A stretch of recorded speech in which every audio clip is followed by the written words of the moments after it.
হ্যাঁ ভাবিয়ে আমি কি ব্যাপার সকাল সকালে তো চিল্লাপাল্লা করতেছো তো কিতা করতাম কখন ফুতের উঠাইছে রাতকা ভাত খায় তরকারি ফাইলাটা ডাক না দেনা হরানা রাখাইছি এরপর ডাক না দেনা তো তো তোমার জিয়ের লগে লাগছো কাকা তাইরে কইতে আসি তাইরে কইলে না হেতাই বুঝতো মানে ঝিকে দিয়ে বউকে শেখানো। দর্শক, পুতিনের ফ্যান ফলোয়ার যারা আছেন নিশ্চয়ই আপনারা ইতিমধ্যে খবর পেয়ে গেছেন কাকু অন ফায়ার, ডাবল স্ট্যান্ডার্ড অবস্থানে আছে। মানে প্রথম দিকে অনেকটা কূটনৈতিক অবস্থানে থাকলেও বাট রাইট নাও কাকু কিন্তু কূটনৈতিক অবস্থানে নাই, ডাইরেক্ট অ্যাকশন কয় আমি যাই না শুই না ইরানের পক্ষে অবস্থান নিয়েছি, ইরান যা চাইবো মেশিনারিজ সবই দেবো, ইরানকে খেলতে হবে। তো আর আমিও সাইডে বেটিং করতেছি কার সাথে, রাশিয়া ইউক্রেন যুদ্ধে এই প্রথমবারের মতো, এবং this is the very first time যে রাশিয়া ইউক্রেনে থাকে যে মার্কিন দূতাবাস আছে সেইখানে হামলা চালাইছে। এটা একটা মেসেজ। এর পাশাপাশি ইসরায়েলকে সতর্কবার্তা, এর পাশাপাশি ইরান ইস্যুতে নিজেদের শক্ত অবস্থান প্রকাশ করেছে।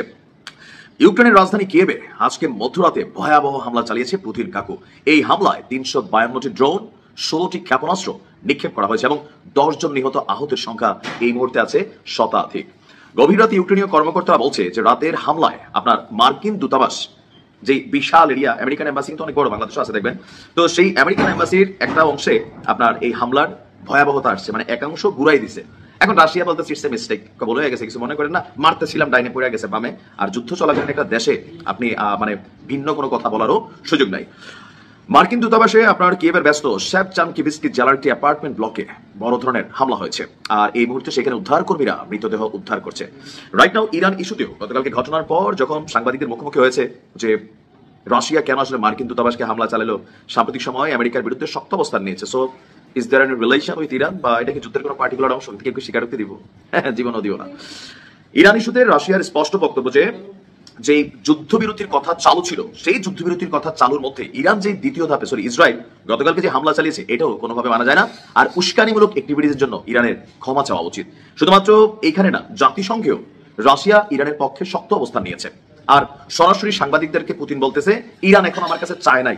আমার এই জিনিসটা একটু ভালো লাগছে, মানে আমরা মনে করতেছি চাক না চাক আপনাদের বন্ধু মানুষ, আপনি একটু পাশে গিয়ে দাঁড়ান না কাকু, কিন্তু দেয়ার ইজ এ সিস্টেম যে ইরানকে সহযোগিতা চাইছে কিনা, অফিসিয়ালি চাচ্ছে না, নন অফিসিয়ালি সহজে বুঝাই। ধরেন আপনি একজন ভাইয়ের লোক, তো ভাইয়ের জন্য বহুত গুন্ডামি পান্ডামি করেন, এখন কোন একটা ঝামেলা হয়েছে আপনি ধরে নিয়ে গেছে, তো ভাই কিন্তু থানাতে ফোন দিবে, কারে দিয়া, ভাইয়ের পিএসটি দিয়া। ভাই নিজে বদনাম হবে না, আপনার জামিন করা দরকার বা থানা থেকে ছুটে আনা দরকার, শেল্টার দেওয়া দরকার, সেটা দিচ্ছে।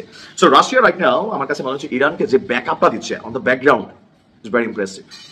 একটা কোন পুণ্য ভাব আসছে শরীরে, একটা আরবিট্রেস লাগাইছি, যুদ্ধে যাওয়ার জন্য পরিকল্পনা আছে, কার কার আপনারা জানাবেন। আর ইরান ইস্যুতে আজকে স্পষ্ট বার্তা, জেনে শুনে বুঝে পক্ষ অবলম্বন করছি রাশিয়া বলছে।